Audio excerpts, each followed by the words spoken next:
day two. Blueberries, pineapple, ginger, banana, foam broth powder, maca, ashwagandha, and these spices. We make it warm because we are Vata and we don't want the cold fruit slowing us down. What else we're gonna put? Cocoa powder, black pepper. Not gonna put ghee, pine powder, and creatine. Excuse the messiness, it's not very organized. Looking for a house, I'm gonna organize all this. That's it. Coconut powder, raisins, dates, goji berries. Good morning. What are we doing today? We got this smoothie. I just showed you guys what's in it. I tasted it. It's delicious. It's beautiful. Nice day today. What are we doing? I'm looking for a house. So I'm going to be putting in offers for a house. Talk about that more on the ride to the gym. Gotta get this in right now. We're going to go hit a workout before we got one client today and massage therapy. Let me drink this and we'll talk in the car. Alright, so day two. I'm feeling a little bit of cravings for solid food. Last night was a little bit difficult after the soup. Wanted food to chew on just a little bit, but I'm feeling really good today. And just want to get a lot of good knowledge, a lot of good content, trying to be creative about how I present this information. I'm going to be trying longer videos like master classes on different herbs. I'm going to be doing short, like 3-minute videos, just give you guys an inside scoop. So I really need feedback. I want to field test all this stuff. I want to see the best way to put out a course that you guys could listen to maybe while you're driving to work every morning. If your health is not where you want it to be, where you can just go through 30 different lessons, get practical advice. And I just want to make it practical. I want to make it fun. I want to make it condensed and probably end up making a course for weight loss, for strength gain, and then for particular issues that people may be dealing with, like acne or irritable bowel syndrome, Crohn's disease, indigestion, sleep. We're going to be talking about sleep. So we're going to be going over a lot of things to do with health. And going to be experimenting with a lot of stuff. So, alright, just finished with the gym, driving for my next client. Got a couple things on my mind. Some people might be thinking, why are you doing this 30-day only juice challenge? This is a fad. Health should be long-term, and this is unsustainable. Yeah, I agree. Health has to be something sustainable that you enjoy. I enjoy this. I'm not suggesting everybody do a 30-day juice only fast and then go back to eating unhealthy. I'm doing this because I'm at a particular point where I'm already eating healthy. I just have a couple of deep-rooted patterns that I want to overcome. And plus, it's for marketing, to be honest. I just want to do something extreme, something weird, something fun. It's fun for me. I like experimenting with my body, my mind, my consciousness. And so, by all means, don't be extreme. You gotta do something strategic that you can enjoy that's long-term. Because so many of these things are long-term. We gotta think over the course of our whole life. 5 years, 10 years, 20, 30 years. Same thing with these videos. Same thing with YouTube, business, relationships, your character, developing skills. Everything in life, there's no easy way out. There's no shortcut. And we have to just invest in the long term. And the only way you're going to invest in the long term is if you enjoy the process. It's the only sane way. You don't want to be doing something that you don't like just for the reward. And I think that that's an important point to riff on. Guys, I've been thinking about what to invest in terms of my career for such a long time. Since I've been 22 out of college with a health science degree from FAU. I wanted to be a physical therapist. I didn't do that because it was $150,000. I wanted to be a chiropractor. Same story there, $220,000. I toured schools. I got prerequisites, and that didn't turn out to be what I did. I did massage therapy. Full story another time how I got into it. But, you know, I don't want to stop with massage therapy. I wanted to do acupuncture too. and looked into that, but it doesn't seem like there's such a hot market for acupuncture. But I love the herbalism to it. That's why I'm doing YouTube. That's why I'm sharing from my heart experience. I love the herbs. They're so healing. They're so energizing. They give you so much life and passion. And I love the holistic lifestyle. I want to integrate many different aspects that are so simple that people are neglecting. Is ruining their life, because there's so many traps. There's so many traps out there in terms of health, and people are falling into them, and we haven't been educated in nutrition and health and the power of these things, the power of simple things like exercise, the psychology behind it, not just like, oh, I know to exercise, how to get yourself to do it, how to get yourself to like it, how to have it charge your day, how to have it be a beautiful thing in your life. Sleep. We don't know the importance of sleep. If you're not getting good sleep, your life is not optimized. You're not going to be the best version of yourself, period. Something as simple as that. Nutrition, same thing, same exact thing. You will not be the best version of yourself. You will not be as successful as you could be if you don't have these simple things on lock. Simple things that you can do, meditation, even just these 4 things. You have to be able to break free from your physical traps, the physical demons that are haunting you. They're messing with your mind. They're in your head. Is it the acne? Why do you have acne?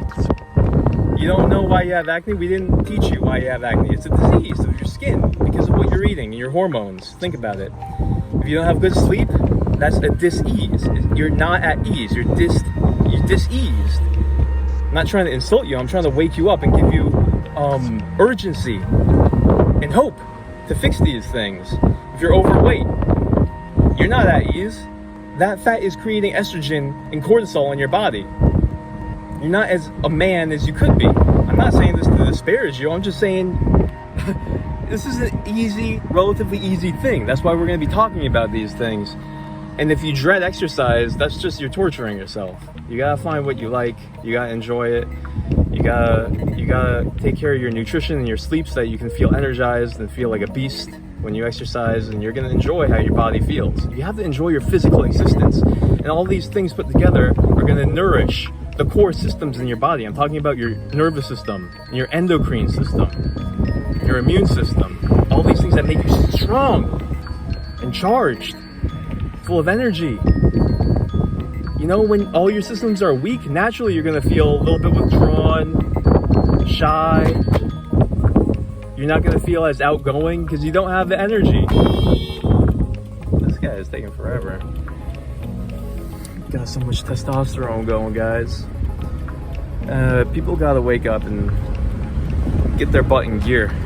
You know what I'm saying? For the sake of everybody. And you know what's more is that living this kind of a lifestyle, a conscious lifestyle, I'll call it, high conscious lifestyle, it gives you mental clarity and it gives you peace. It gives you fulfillment. It lets you find what your passion is in life. I've been wondering what my passion is for such a long time, and this is it. And I'm investing in the long term. You're gonna see me here 5 years later, 10 years later, giving value, pumping out videos. I'm in this. Look guys, school can take 4 years, 8 years, 12 years, depends on what you want to be. You gotta invest in the long term. You can't build Rome in a day. You can't build a career in a day. You can't build health in a day. You can't make money in a day or a month or a year. These have to be lifestyle changes, and you have to figure out your mind so that you enjoy the process is the main thing. You have to enjoy investing. You have to enjoy working out. You have to enjoy eating healthy. You have to enjoy getting to sleep on time and getting your sleep hygiene on point. And if you don't, your life is just going to be miserable. You're not going to enjoy any of these things. Why would you not want to enjoy your work? Why would you not want to enjoy all of these things that are the foundation, the cornerstone of your life? They're the cornerstone of your life. And I'm speaking from experience. I'm not preaching. I'm talking about coming from a dark place. I'll let you guys know what that is in another video. This one's getting a little bit long. So this is day 2. Still just had one smoothie today. I'm feeling charged and feeling great. So I'll come back at you guys after this client. We're gonna be looking for houses and making some more YouTube content.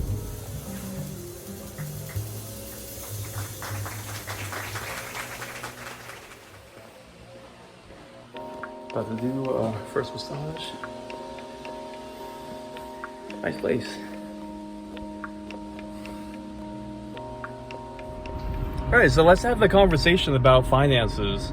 Some of my audience members will be in their 20s, some maybe even younger, some in their 30s. It's never too late to start getting your finances together, to start saving and start understanding. The earlier you start, the better. Now I'm looking for a house. What am I going to do with this house? Here's a concept. Concepts can so easily transform your life. Listen to this. This is called house hacking. You save up $10,000 or $20,000. You qualify for an FHA loan, which means you only have to put down 3.5% of the cost of the house. So that's why you save up $10,000 or $20,000. Now think about this. This will change your life. You get into the house for $10,000 or $20,000. You have a mortgage, and then you rent out all the other rooms. So all the rent money that you're getting from your roommates is paying for your mortgage. Boom, you're living rent-free. It's amazing that more people don't do this. This is what I'm gonna do. I'm even gonna add 2 bedrooms because the market is so hot, so that I can increase the money that I'm getting, so I can pay for my mortgage. And why wouldn't you do this? They're paying for your house. So that's why I'm pumped up about this. Yeah, you're gonna have to live with roommates. What do you expect? I mean, you can't expect just to be balling unless if you have a high-paying job already and you just want a house and you love what you do. This is a strategy for people who are like me, who aren't necessarily making more than 6 figures, who want to have an inroad into financial freedom. And the beauty of this is that once you have that load off your shoulders of living paycheck to paycheck, you know, you're living rent-free, you have some wiggle room, you can start your own thing. You can really have more time to meditate, to contemplate, to think about what's important to you. You're not under that pressure. You're not a wage slave anymore. So investing in a house hack, why wouldn't you do it? That's my question. So that's the whole reason why I'm getting a house. Okay, so a little bit more about me and my business. I do massage therapy. How did I get into massage therapy? Before that, big picture view. I go to people's houses. I know a lot of people in Boca. I love them. I love going and helping them. It's very peaceful. I give them massages. I bring my table. It's in the trunk over there. And I've been doing this for 6 years, and it's been really nice. I only work a couple hours a day. I can make $50,000, $60,000 a year, maybe even more. One time I made around about $70,000 or $80,000 just going to people's houses and giving them massages. So I got into it by working at Stretch Zone. Why was I working at Stretch Zone? I graduated with the degree from FAU. I wanted to be a physical therapist, and when I saw the price tag on the education, I said, no thanks. I don't want to be an indentured servant. $150,000, but I love fitness. I loved health. I knew it was something important to me. Same thing happened with chiropractic. Same thing happened with acupuncture. I just didn't want to go into debt. It didn't feel right. So massage therapy license is really cheap. And, you know, I started working at Stretch Zone. I felt what it was like to take care of people and get their body feeling better, build that relationship, be with people. It was a social thing. Stretch Zone was funny. People come in and lay on a table and you stretch them out. A lot of young, good-looking people work there. A lot of older people come in, of course. So I did that for a year, and then I moved on. And all my clients followed me once I moved on. And that's how word of mouth began. I didn't do any fancy advertising. I was just in it with my heart, you know? I didn't have to really advertise. People just spread the word, and it's been working for the past 5-6 years. But then again, you know, I still want financial stability, which is why I'm doing the house hack. Because at any time another COVID could happen and I can't massage, and then boom, I don't have any income. So to be realistic in the world, you know, you have to have wisdom. You have to be shrewd, and that's my strategy.